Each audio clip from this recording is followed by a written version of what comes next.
Marvel Superheroes is an excellent follow-up to X-Men Children of the Atom.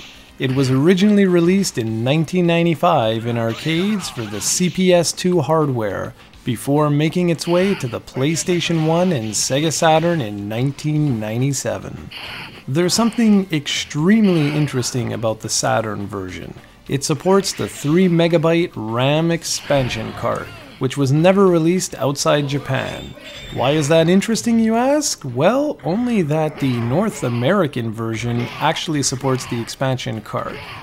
And like I just said, it was never actually released here.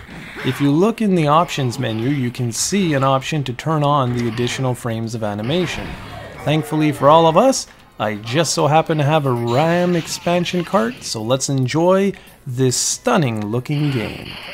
This time around, you're not just playing as X-Men characters, but rather heroes from the entire Marvel universe. The storyline is loosely based on the Infinity Gauntlet storyline, and sees you playing as Blackheart, Captain America, the Incredible Hulk, Iron Man, Juggernaut, Magneto, Psylocke, Shuma Gorath, Spider-Man, and Wolverine. There are also 2 unlockable boss characters with Doctor Doom and Thanos.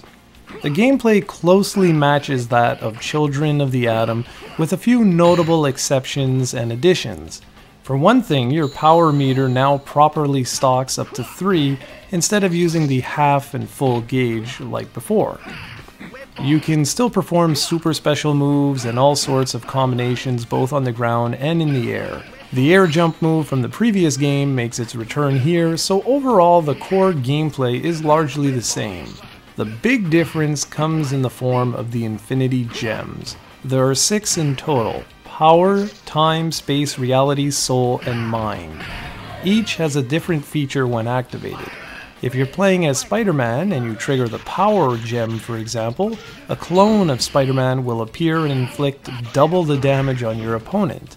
You can steal an opponent's gem by performing a special move on them. You can keep up to 3 gems at once and cycle through them to activate the gem you want. While fighting game purists out there likely won't like the gem system, I always found they added a certain something special to this fighter. The audiovisual presentation is just as impressive as it was with Children of the Atom, however it's made all the better thanks to the ability to use the 3 MB RAM expansion card.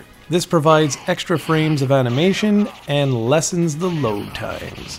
When you put this one next to the PlayStation 1 version, there's absolutely no comparison. This one blows it out of the water and is most certainly the version you want to play.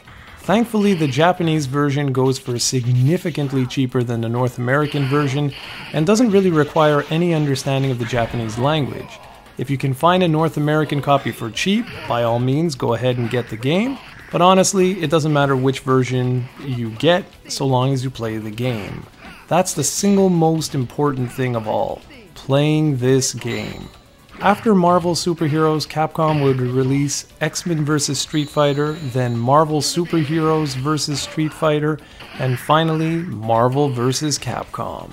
And the rest, as they say, is history. Yeah!